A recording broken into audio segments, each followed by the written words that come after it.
Good morning. Good morning, morning. Makisuyo sa inyo, palakpakan natin ang ating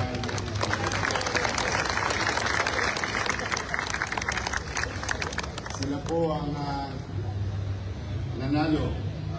First event natin of so many years to come with regard to extracurricular activities in our school.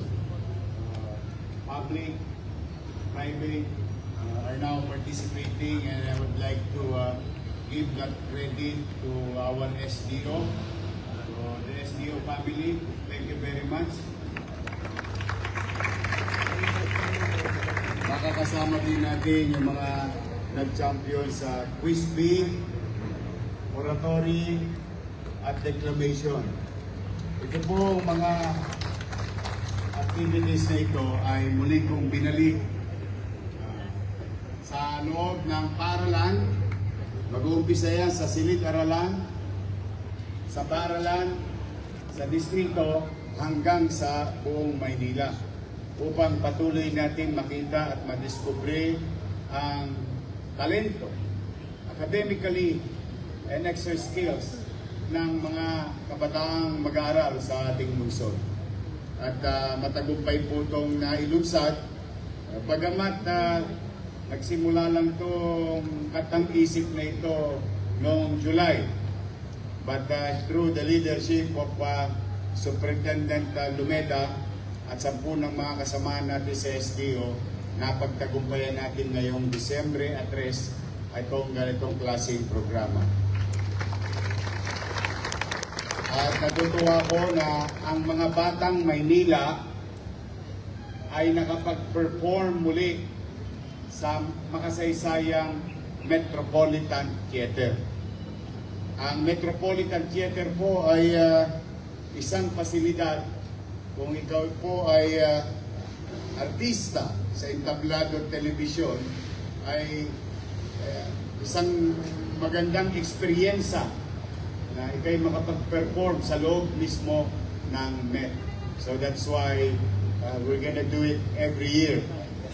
Hanggat nandito tayo, ay patuloy natin didiskubrihin ang mga bata na magagaling sa loob ng ating paaralan. And hopefully, with that, it triggers the consciousness of the national government to do the same on what we did with Manila. But for the meantime, habang sila ay baka naman gusto nilang subukin ang mga batang Maynila, we are up for the challenge. So sa mga bata, congratulations sa inyo, congratulations. I will see you again this coming year to compete to one another. Again, tayo palakpakan natin silang lahat. Tulad na sinabi ni Architect kanina, usong-uso ang muso ngayon. Kayo ang pinakasikat ngayon na ahensya, and I'm happy for you. As like what I hope tama yung grammar ko. Magsaysay said, President Magsaysay said, those who have less in life must have more in God. Yan po ang dahilan kung bakit talaga pong binibigyan ko ng diin ang pabahay. Mahirap maging squatter. Tanungin niyo ako. Kahit sa dilim, kaya ko kayong sagutin. Lalo na, buti pa kaming squatter paminsan-minsan, wala kaming tosgas buwan-buwan. Minsan, shareholder pa kami ng Meralco.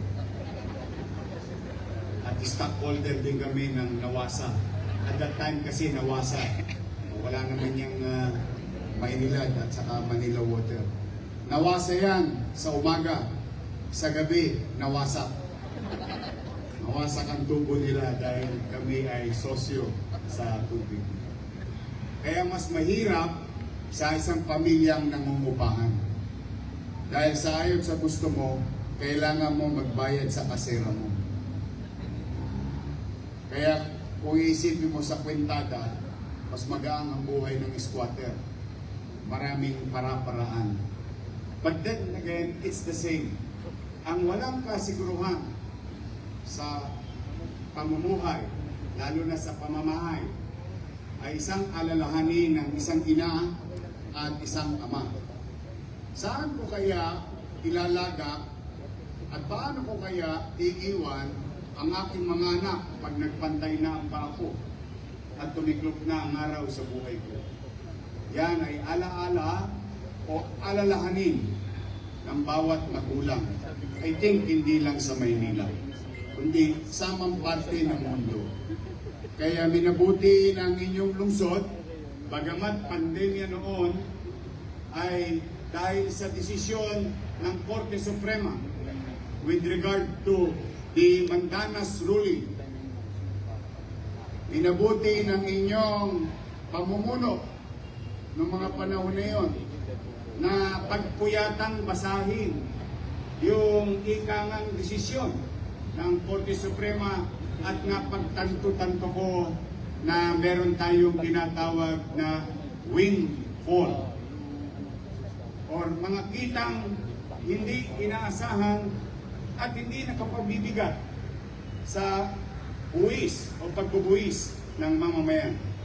That's why, based on academic experience, a little academic experience that I have, and practical experience for so long, being part of the local government unit, and in fact, andito na may mga taga-Sanggunian, kahit tanungin niyo yung Sangguniang Panglungsod, since time immemorial, I, as one of many, of that 38 members in the City Council, most, if not all, legislative agenda that I have passed before the Sanggunian is something to do with land for the landless program.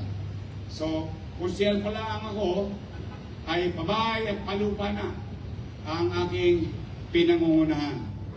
Dahil, tulad na nasabi ko, mahirap mamuhay ng walang kasiguruhan sa panirahan. Galing ka sa trabaho, hindi mo alam pag-uwi mo kung yung bahay mo nakatirig pa. Galing ka sa eskwela, pag-uwi mo, hindi mo alam, pinalayas ka na pala ng kasera mo kasi hindi ka nagbayad ng upa ng 3 buwan. Kaya kung bakit, kung meron mga taga-Tondo rito, kung bakit kami palipat-lipat ng bahay. Kami po ay NPA, no permanent address. Started with Parola. When Parola is only one district in the absence of MICT. Wala pang pier sa Parola. Paliguan pa lang yun sa umaga ng taong bayan ng kabataan tuwing summer kapag tinuli ka. Doon kami naliligo nung araw. Ang Parola ay bubog at kusot lamang ng San Miguel. From there, nagkaroon ng reblocking. Tinamaan yung bahay namin. Nalipat kami sa Tahimik. Doon sa may Delpan, Saragosa. Sa tapat ng Maisan. Yung mga kababayan ng tatay kong Antiqueño, nakipisan kami. Wala kami ng pambayad, nalipat kami sa Mariapayo. Luwalhati, Mariapayo. Wala kami ng pambayad, nalipat kami sa Tagumpay. Wala kami ng pambayad, nalipat kami sa San Diego. Wala kami ng pambayad, nalipat kami kay dating Chairman Jeronimo sa kanto ng Kagitingan at Tuaso. Nawala kami ng pambayad, nalipat kami sa Santo Niño Moriones. Nawalan kami ng pambayad, nakakita ng lupa ang nanay ko. Maabilidad ang nanay ko, nakita niya sa arte. O ang tawag namin ay bureau ng araw. May lupain. Nagtanim ang nanay ko ng talbos ng kamote. Maya-maya, naglagay ng papag. Papag, nilagyan ng bubong. Yung bubong, after a few weeks, nilagyan ng dingding. Yung dingding, nilagyan ng pintuan. Talbos ng kamote, tinubo, and then, ang tinanim bahay ang tumubo. Yon ang Mabuhay Street. Doon ako nagbinatilyo.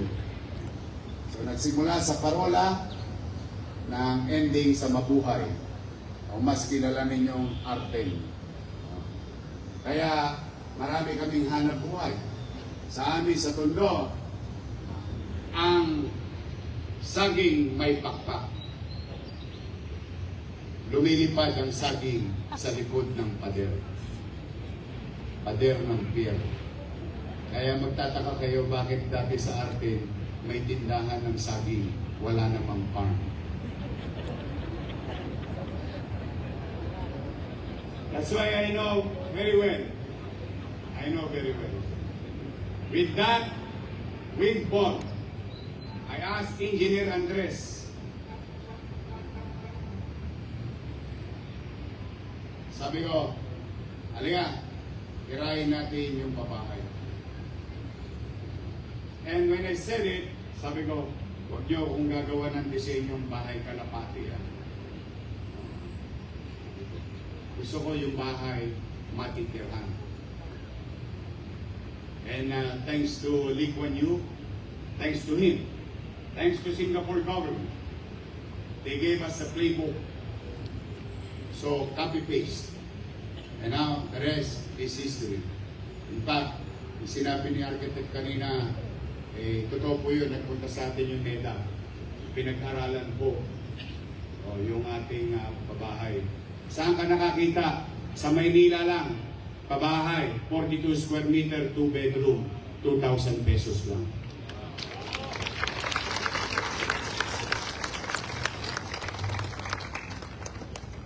Mangyari ba?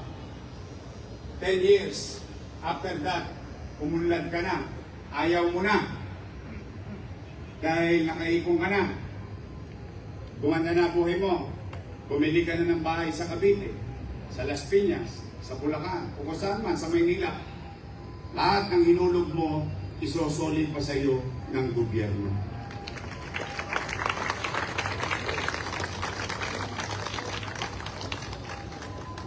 Kaya paminsan-minsan,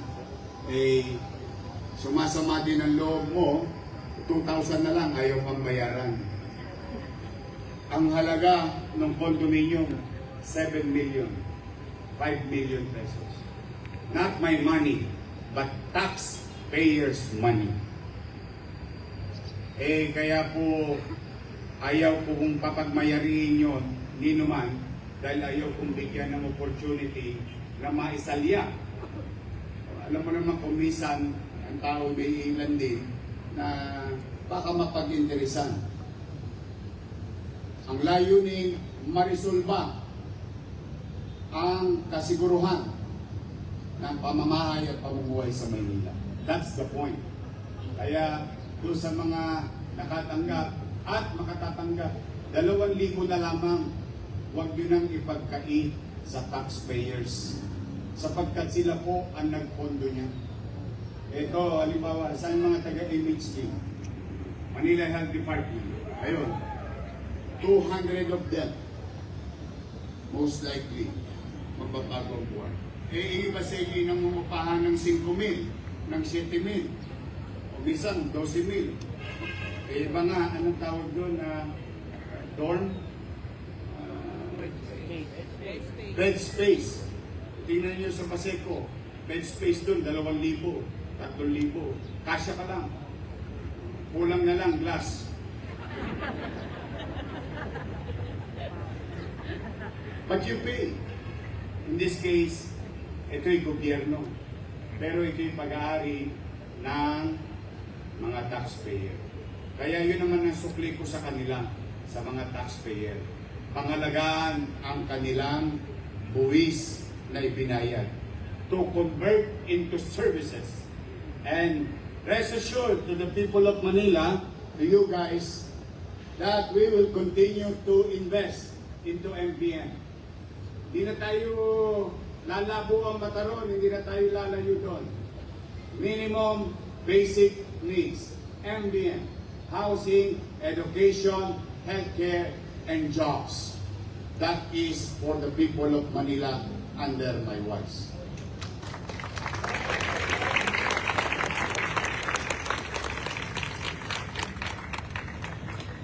Ngayon, usapang taxpayer. Ang nag-aantay kayo ng balita.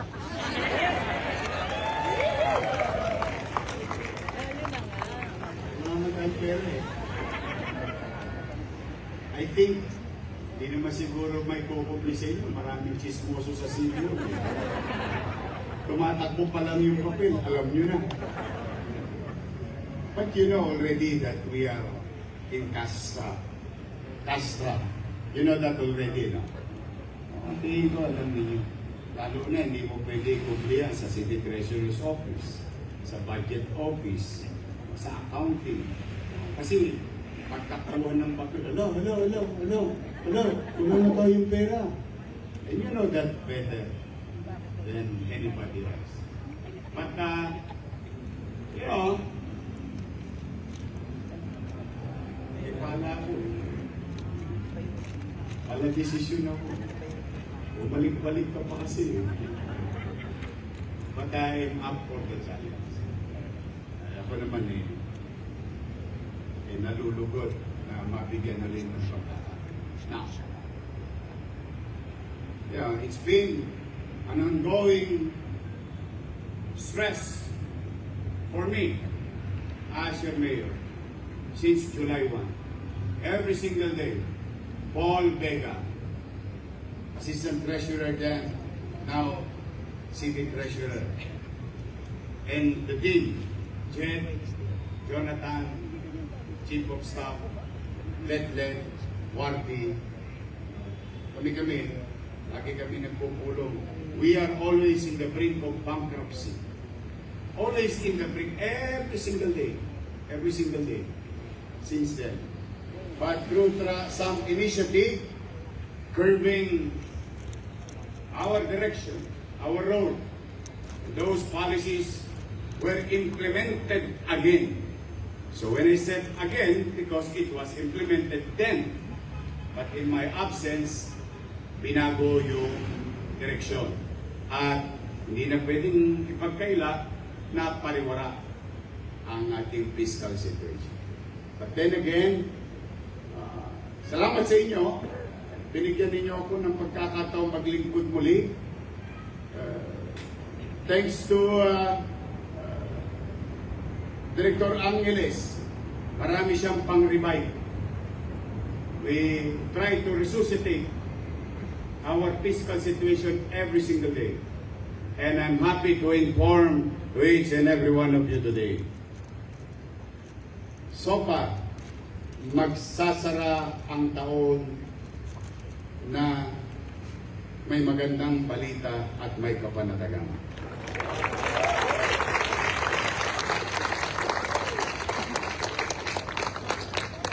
I have served previous obligation. On the 100th day of this administration, I have confronted and address 31% of that negative 10.2 billion commercial obligation. That was on the 100th day. But I will report to you on December 30 on where are we now facing that negative 10.2 billion commercial obligation. Maring hindi ko binabanggit yung aking loan. Inaako ko na. Basta may singlong lang kayo sa bahay, masaya na ako. May hospital kayo, masaya na. Babanggitin ko rin yun. Kasi doon wala akong kakaba-kaba. Because it was done in a way, or sound way, and most logical way. But with the reaction, and I have to give it to our taxpayers of the City of Manila. Dahil sa kanila, dahil sa mga nagbabayad ng buwis saan man kayo naparooon ngayon, naroroon ngayon, sana nasa mabuti kayong kalalagayan. Dahil sa mga nagbabayad ng buwis, may mga bagay na marapat para sa empleyado na mangyari ngayong 2025. Now, let me begin with our obligation to Batang Maynila. Malaki ang utang natin sa mga mag-aaral natin. To the UDM community. Ba? May basa ba? Parang narinig ko yung sigaw naman. UDM community. We are now going to update 9,563. July, August, September. Bawat isang estudyante ngayong Pasko tatanggap ng 3,000 pesos.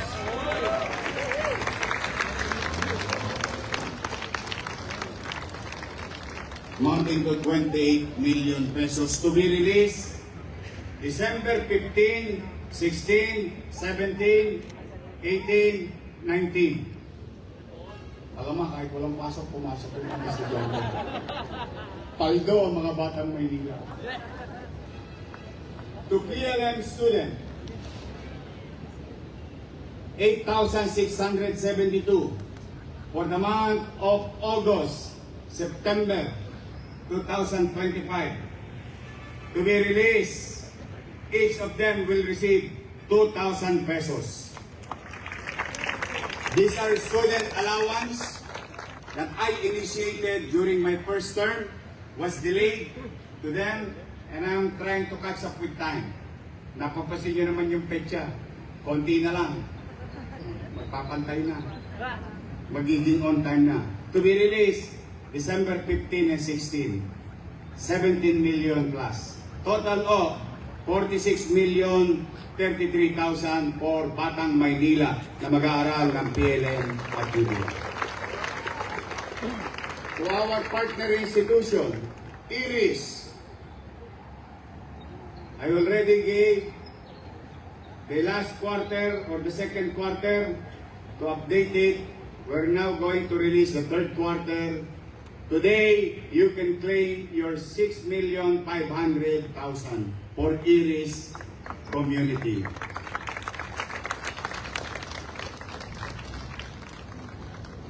Yan lamang po, magandang...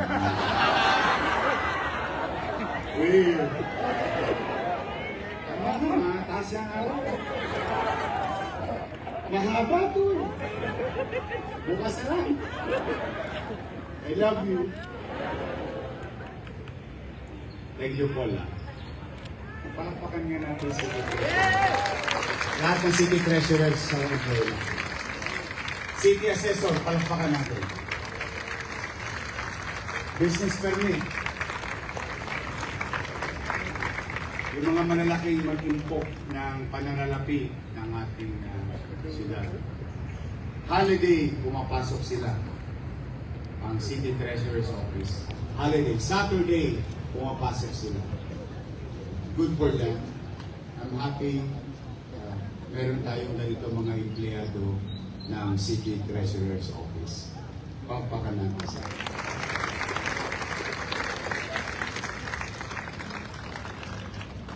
additional incentives for permanent employees. Your salary tranche, second tranche, will be retroactive this September 2025. Second tranche including salary, siyempre tumaas, di ba? E paano yung itinaas na bonus?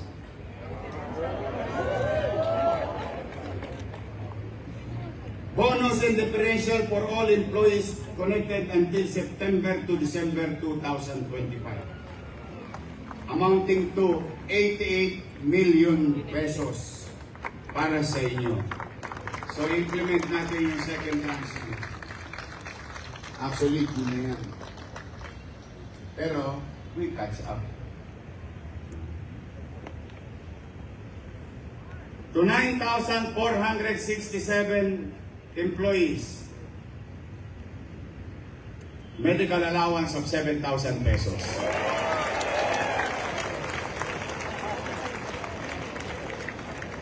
Naglilista ba kayo? Kwentahin nyo. Second trans. Uy. Yung trans may bonus pa. Uy.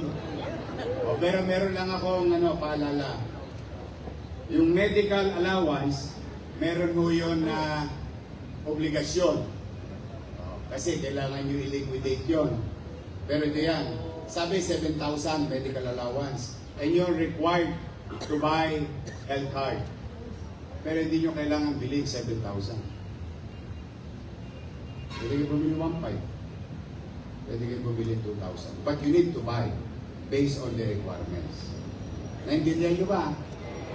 Pero hindi nyo kailangan bilhin. O yung sobra, paano? Hindi na sa pamilya nyo. Tama ba? Kasi ayaw kong ako bumili. Baka pagdudahan nyo pa ako. Imagine mo, bibili ako, so you do naman. Bibili ako ng 9,467 plan. Siyempre, paano si Eddie? O di ako. Ngayon, hayaan ko na kayo ang pumili. Makapamili kayo kung saan kayo pupunta. Happy? More? O nga pala yung salary trans effective December 15, 16, 17, 18, 19. Bago magpasko, makukuha ninyo. Yung medical allowance, effective na makukuha nyo December 17, 18, 19, 20, at 21, 22, 23 sa dami ninyo. Pero huwag kayong mag-alala, sa ATM nyo na darating yun. Productivity Enhancement Incentive.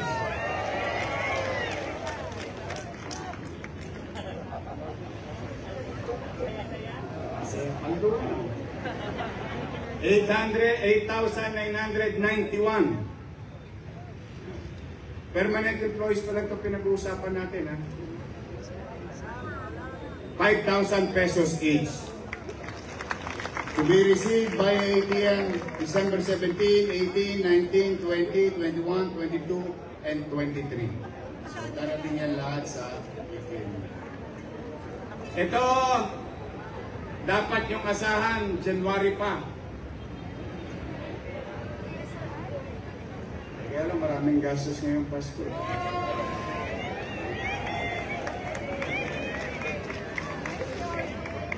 $8,991 employees, SRI.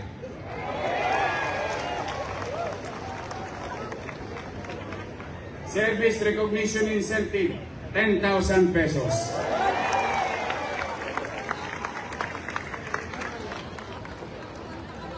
Aldo.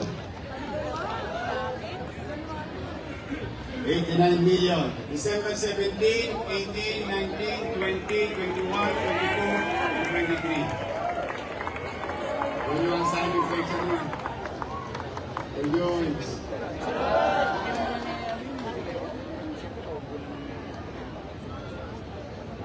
Dahil bagay na ating ipinagpapasalamat naman kay Pangulong Bongbong Marcos. O ay dala na talagang inaantabayanan ko yung kanyang announcement. Di ba? Naalala niyo ito, sabi ko, ewan ko kung marunong kayo magbasa. Bukas steady lang kayo sa GED. Kaya hinihintay lang ako. Nung Biyernes, naggawa na ng administrative order si President Marcos. Ang hindi alam ng Presidente, nagkagayak na tayo. Nag-aantay na lang tayo ng go signal niya. So palakpakan natin si President Marcos.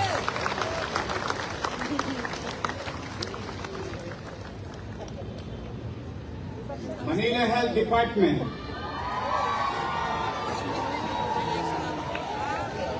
Hospital ng Sampalo. Gat Andres Bonifacio, Santa Ana Hospital. Just Gen, Hospital ng Maynila. Hospital ng Tondo.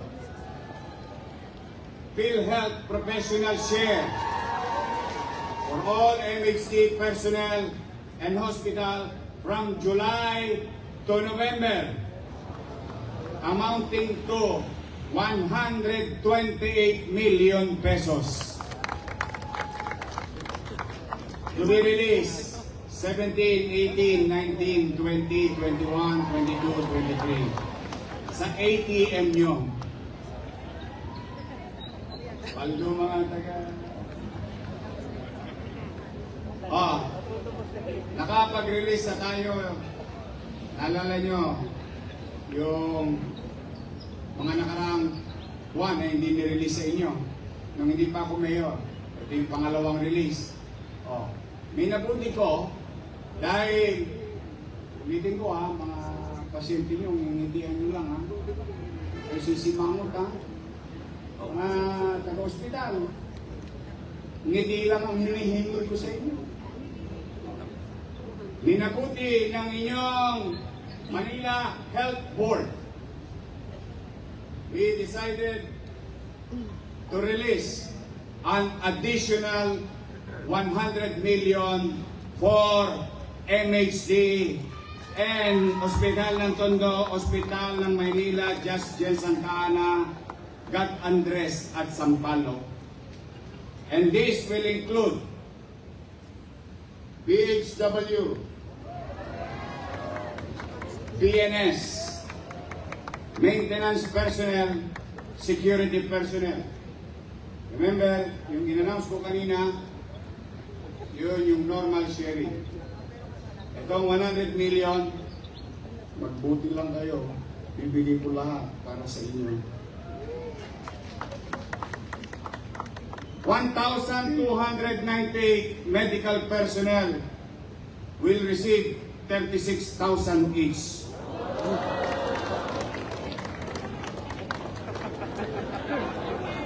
On top of July to November nyo, Paldo.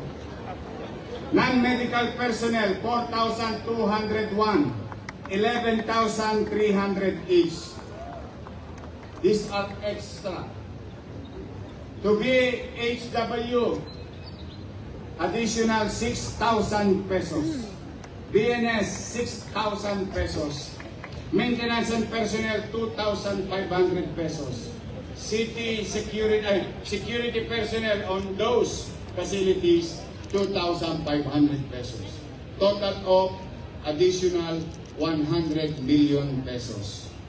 Through your ATM on December 17, 18, 19, 20, 21, 22, 23. MHD, baka naman, pando yung mga loan. Sila, siguro easily, kulang-kulang 50 million pagka pinagsama sa mas malaki pa kayo sa PGH. Oy, pero yung additional 100 million subject to tax yun. Huwag na kayo mag-intrigahan. Okay. Anyway, extra lang yun. Subject to regular tax naman. At yung umaasang 7,867 at 1,562 job order. Alam mo, nakakalimutan na kayo. Kaya masarap maging regular employee o terminus. Kasi yun talaga, alam nyo, alam nyo, some of you, dumaan din sa ganung sitwasyon. Kawawa lagi yung mga JO at saka. Maraming salamat kay President Marcos dahil doon sa EO na hinihintay ko o AO na hinihintay ko noong bilang mayor, hindi lang naman ako siguro. I think buong Pilipinas. Kaya lang, natutuwa ko kay Presidente, usually ina-announce niya yun, matatapos na yung taon. Pero ngayon, napaaga. Kaya maaga matatanggap ng mga GO. Dati-rati, naalala niyo nung dati 5,000? Tama ba? Nung mayor ako. Nabasa ko yung administrative order. Sabi doon, kung kaya lang daw ng syudad. So, masaya na kayo sa 5,000?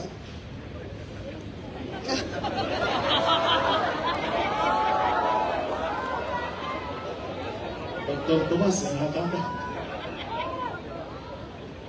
Kaya lang, ang maganda doon kasi sa ginawa ni President Marcos, nilagyan niya ng ceiling. Sabi, kung po pwede daw, kung kaya, 7,000. So kaya, sabi ko kay Paul, ito, doon mo na.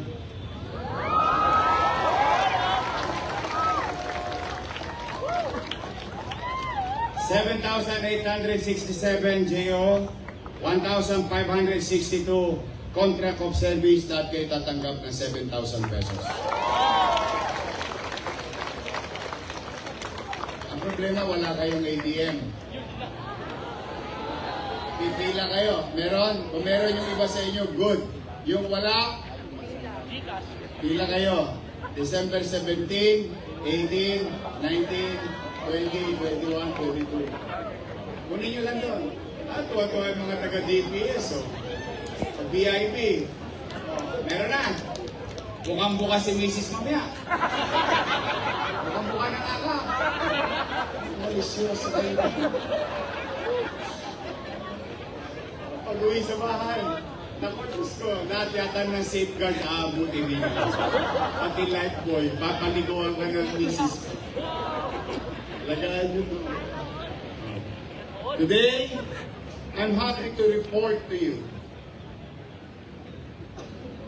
We are going to release 648,841,611.55 centavos of all the things that I have mentioned.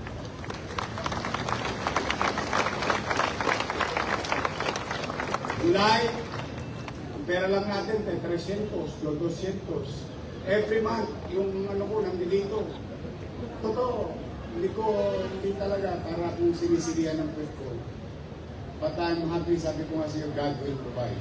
Do your best, and God will take care of the rest. Now, kanino itong 648 million? Saan galing? Gusto ko lang ipaliwanag sa inyo ng kaunti sa mga nagbabayad ng buwis. Kaya ako naman, buong kababaang loob, nakikiusap ako sa bawat isa sa inyo. Kapag may taxpayer tayong kausap, o mamamayan na ating pinaglilingkuran, pakitunguhan nyo naman ng maayos. Dahil ang buhay natin ay nakasalalay sa pagtitiwala nila na ibigay ang kanilang hard-earned money upang ibayad bilang obligasyon sa pamahalaang lungsod ng Maynila. Now, it's Christmas. Merry Christmas! Pwede bang makisuyo yung pinakamalakas at mainit ninyong pasasalamat sa ating mga taxpayer? Palakpakan natin sila.